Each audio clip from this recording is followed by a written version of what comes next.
Anong feeling historic? Siyempre, nakakatawa na hindi ko ma-explain yung nararamdaman ko ngayon.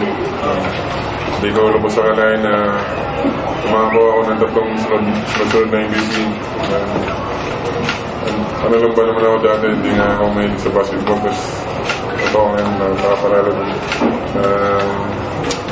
ng tatlong MVP sunod. So, kaya nakakatawa lang.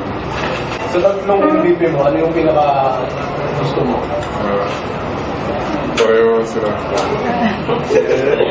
Pareho special blessing din ko with the God.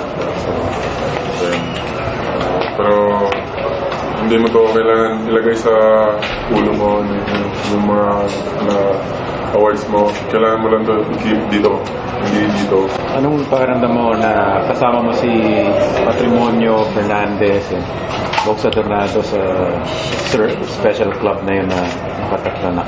Siyempre, nakakatawa na naka-level ko na siya. I mean, hindi naman naka-level siya. Mas malapit silang championship na napanalunan eh. I mean, sa MVP. Pareho kami. So, sobrang special lang. Meron ka pang mga gustong maabot? Championship. Maraming championship.